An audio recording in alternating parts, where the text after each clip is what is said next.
In the darkness of July 1902, through rugged wilderness and driving rain, one desperate man flees for his life.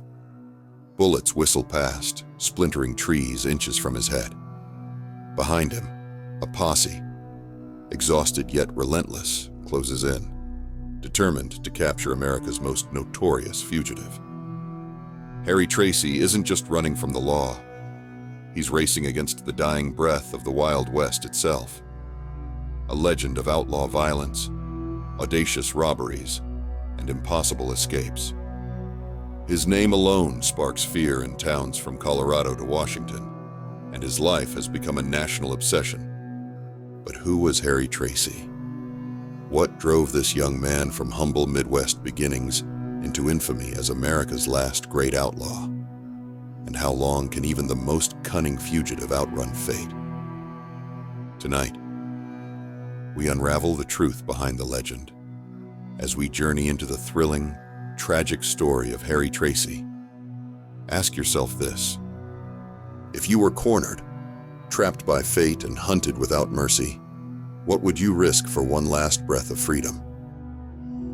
Before Harry Tracy became a name whispered fearfully around campfires and emblazoned across headlines, he was Harry Severns, a restless boy born around 1875 in Pittsville, Wisconsin, into hardship and obscurity. From childhood, Harry's life was shaped by struggle.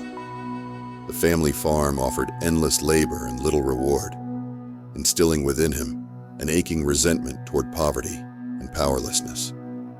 By his teens, the isolation and monotony of Midwestern farm life proved unbearable. Driven by dreams of adventure and perhaps desperation, Harry vanished westward, leaving behind family and innocence alike. In the shadowed alleys of frontier towns, Harry found camaraderie with drifters, gamblers, and outlaws, men who lived by their wits and their guns. Petty theft soon escalated to stagecoach holdups, violent robberies, and jail cells that Harry learned could barely contain him. Each narrow escape bolstered his confidence, hardening him into something fearless and dangerous. But as lawmen chased his ever-lengthening trail, Harry Tracy's legend grew darker, his crimes more daring, his violence more ruthless. America watched, transfixed and horrified, as a small-town boy became one of the most feared outlaws in the waning days of the Wild West. Yet beneath the outlaw bravado and the bravest escapes lay unanswered questions. Was Harry Tracy simply born for a life of crime? Or did the harshness of his youth drive him relentlessly toward ruin? In 1899, Harry Tracy's luck seemed finally to run dry. Captured after a violent robbery, Tracy was sentenced to 20 years at the Oregon State Penitentiary, a fortress few escaped alive. For most men, this would have been the end, crushed behind cold stone walls and iron bars. But Harry Tracy was not most men. Behind those walls, Tracy brooded. As weeks turned to months, despair became determination. He knew he would either escape or die trying. Quietly, patiently, Tracy plotted alongside fellow prisoner David Merrill, biding his time, masking his fury with obedience and silence. Then came June 9th, 1902, a day etched forever into penitentiary history. With weapons smuggled into their hands, Tracy and Merrill made their move. Guards fell to bullets and brute force. Alarms wailed, panic surged through the prison corridors. Explosions ripped through locked gates as Tracy and Merrill burst free, leaving chaos, destruction, and death in their wake. As they vanished into Oregon's dense forests, a shaken nation awoke to the shocking news. Harry Tracy had done the impossible. Once again, the outlaw had defied fate itself. But freedom had a price. Tracy had ignited a relentless manhunt, pursued by thousands determined to end his reign of terror once and for all. And soon, every town in the Northwest would feel the shadow of Harry Tracy looming near. Harry Tracy's escape ignited the largest manhunt the Pacific Northwest had ever known. Armed posses poured into forests and mountain passes, determined to track down the elusive fugitive whose notoriety had grown beyond imagination. Wanted posters appeared everywhere, promising hefty rewards, dead or alive. But Tracy seemed a phantom, moving unseen and unheard, striking swiftly and vanishing without a trace. As days turned to weeks, the outlaw's violence intensified. He robbed homesteads at gunpoint, hijacked trains, and brazenly taunted pursuers. At each crime scene, a haunting pattern emerged. Tracy left survivors behind, not out of mercy, but so they could spread his legend and fuel his fearsome reputation. Desperate lawmen chased Tracy across mountains and rivers, always 2 steps behind.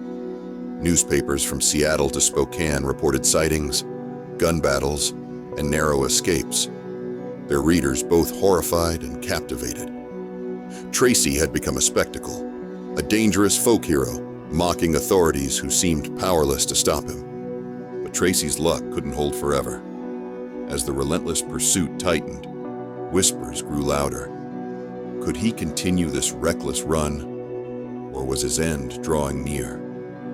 One thing was certain. Sooner or later, even the wildest outlaw runs out of places to hide. And in a quiet farming community in eastern Washington, Harry Tracy's luck was about to expire. August 1902 brought scorching heat and mounting desperation for Harry Tracy. After 2 months on the run, exhaustion gripped him. Paranoia gnawed at his mind.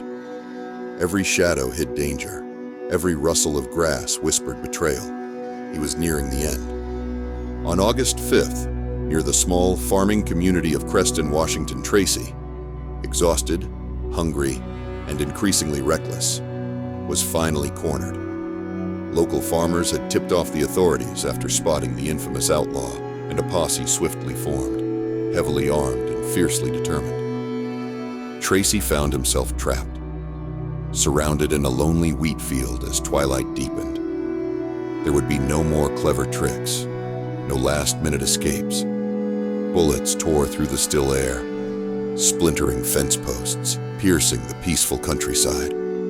Tracy, wounded and outgunned, fought desperately, firing back defiantly, his last sparks of defiance lighting the fading night. But as darkness fell, Tracy knew his time had run out. Facing capture or death at the hands of the lawmen closing in, he made a final, grim decision. Raising his revolver one last time, not against his pursuers, but against himself, Tracy chose death over surrender, placing the gun to his own temple and pulling the trigger. As silence returned to the field, the West's last great outlaw lay still, a tragic and bloody end to a life consumed by violence and rebellion. Harry Tracy's violent saga ended that August night in 1902, but his name echoed on through newspapers, saloons, and whispered stories around campfires. America had witnessed the passing of an era, the closing chapter of a Wild West defined by men who lived outside the law, defying order until their final breath. Tracy's life raises questions even today. Was he a ruthless criminal, a murderer driven purely by greed and violence, or a symbol of defiance against a world he could never accept? Perhaps he was both. A man whose choices carved a path toward ruin, yet who captured the imagination of a nation still enamored by tales of daring and defiance. He left behind no great fortune, no hidden cache of gold, just a complicated legacy, one of rebellion, violence, and tragic inevitability. If you have any outlaws you would like to see on the channel, please drop them in the comments. Thanks for watching.